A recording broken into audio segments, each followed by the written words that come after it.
प्रिय भैया बहनों, मैं उपस्थित हूँ कक्षा 8 की हिंदी का कलांश लेकर के। हम इसके पाठ 3 के प्रश्नोत्तर कर रहे थे। पिछले कलांश में आपने पाठ के 5 प्रश्न आपने करे। आज हम पाठ से आगे के प्रश्न करने जा रहे हैं। तो 5 प्रश्न वो थे, तो इसको आप प्रश्न नंबर 6 मान लें। तो प्रश्न है, सविनय अवज्ञा आंदोलन किसके नेतृत्व में, किस उद्देश्य से तथा कब हुआ था? इतिहास की उपलब्ध पुस्तकों के आधार पर लिखिए। तो इसका उत्तर है, सविनय अवज्ञा आंदोलन महात्मा गांधी के नेतृत्व में 1930 में अंग्रेजी सरकार से असहयोग करने तथा पूर्ण स्वाधीनता प्राप्त करने के लिए किया गया था। पाठ से आगे का दूसरा प्रश्न है और वैसे ये 7वां प्रश्न है। सविनय अवज्ञा का उपयोग व्यंग्यकार ने किस रूप में किया है, लिखिए। तो इसका उत्तर है, सविनय अवज्ञा आंदोलन 1930 में सरकारी आदेशों का पालन न करने के लिए किया था। इसमें अंग्रेजी सरकार के साथ सहयोग न करने की भावना थी। लेखक ने सविनय अवज्ञा का उपयोग बस के संदर्भ में किया है। वह इस प्रतीकात्मक भाषा के माध्यम से यह बताना चाह रहा है कि बस विनयपूर्वक अपने मालिक व यात्रियों से उसे स्वतंत्र करने का अनुरोध कर रही है। अब अगला जो तीसरा प्रश्न है, ये देखिए, आप पाठ से आगे का ये 2 प्रश्न हो गए। तीसरा प्रश्न है, आप अपनी किसी यात्रा के खट्टे मीठे अनुभवों को याद करते हुए एक लेख लिखिए। तो वैसे तो ये कोई भी लेख लिख सकते हैं, लेकिन इसका एक उत्तर मैं भेज रहा हूँ। तो इसका ये उत्तर है पाठ से आगे के तीसरे प्रश्न का।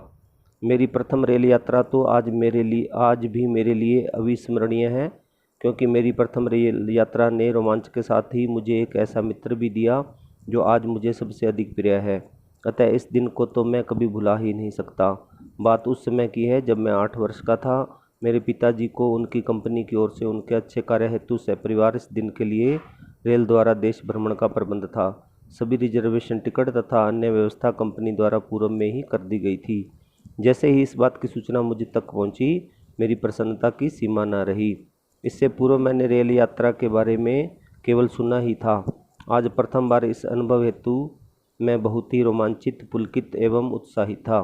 रात्रि 10:30 बजे पर हम नई दिल्ली रेलवे स्टेशन पर पहुंच गए।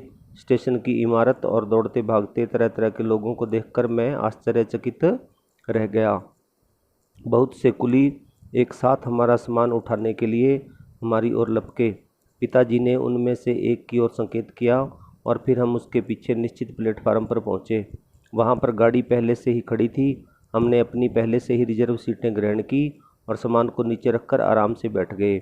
मैं खिड़की से कभी चाय चिल्लाते आदमी की तरफ देखता, तो कभी सामने नल में पानी भरते हुए लोगों की भीड़ को। पिताजी ने पुस्तक विक्रेता से कुछ पत्रिकाएं खरीद ली थी। मैं अभी प्लेटफार्म की भीड़ में खोया था कि गार्ड की सीटी सुनाई दी और गाड़ी चल पड़ी। वह अवसर मेरे लिए बहुत ही रोमांचदायक था। तो ये इसका पाठ से आगे के 3 प्रश्न हो गए। अभी है इसकी भाषा की बात, यानी कि व्याकरण से संबंधित प्रश्न। उसका ये पहला प्रश्न है, बस, वश और बस ये 3 शब्द हैं। इनमें बस सवारी के अर्थ में है और वश अधीनता के अर्थ में, और बस पर्याप्त यानी कि काफ़ी के अर्थ में प्रयुक्त होता है। जैसे बस से चलना होगा, मेरे वश में नहीं है, अब बस करो।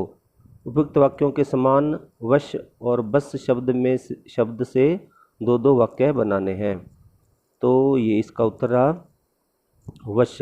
आजकल के बच्चों को समझाना सबके वश की बात नहीं है। और इसका दूसरा वाक्य है, वश, भगवान की करनी मनुष्य के वश में नहीं है। फिर है बस, बस करो कितना खाओगे। और फिर है बस, बस करो इतना ही काफ़ी है। तो ये इसके 2 वाक्य हो गए। दूसरा प्रश्न है भाषा की बात का। हम 5 मित्रों ने तय किया कि शाम 4 बजे की बस से चलें। पन्ना से इसी कंपनी की बस सतना के लिए घंटे भर बाद मिलती है। ऊपर दिए गए वाक्यों में ने, की, से आदि वाक्य के 2 शब्दों के बीच संबंध स्थापित कर रहे हैं। ऐसे शब्दों को कारक कहते हैं। इसी तरह 2 वाक्यों को एक साथ जोड़ने के लिए की का प्रयोग होता है।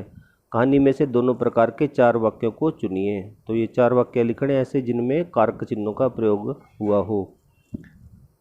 कारक शब्द से निर्मित ये वाक्य है। पहला, यह समझ में नहीं आता कि सीट पर हम बैठे हैं या सीट हम पर बैठी है। दूसरा, नई नवेली बसों से ज़्यादा विश्वसनीय है। तीसरा, यह बस पूजा के योग्य थी। चौथा, बस कंपनी के हिस्सेदार भी उसी बस में जा रहे थे। तो ये कारक वाले 4 वाक्य हो गए। तीसरा प्रश्न है इसका, हम फौरन खिड़की से दूर सरक गए, चांदनी में रास्ता टटोल कर वह रेंग रही थी। दिए गए वाक्यों में आई, सरकना और रेंगना जैसी क्रियाएं 2 प्रकार की गतियां दर्शाती हैं। ऐसी कुछ और क्रियाएं एकत्रित कीजिए जो गति के लिए प्रयुक्त होती हैं, जैसे घूमना इत्यादि, उनको वाक्य में प्रयोग भी कीजिए। तो ये उसका उत्तर है टहलना। दादाजी को टहलना अच्छा लगता है। चलना, चलना सेहत के लिए बहुत लाभदायक है। तो ये इसका उत्तर हो गया। फिर इसका चौथा प्रश्न है, कांच बहुत कम बचे थे, जो बचे थे उनसे हमें बचना था। इस वाक्य में बच शब्द को 2 तरह से प्रयोग किया गया है, एक शेष के अर्थ में है और दूसरा सुरक्षा के अर्थ में। नीचे दिए गए शब्दों को वाक्य में प्रयोग करके देखिए। ध्यान रहे, एक ही शब्द वाक्य में 2 बार आना चाहिए और शब्दों के अर्थ में कुछ बदलाव होना चाहिए।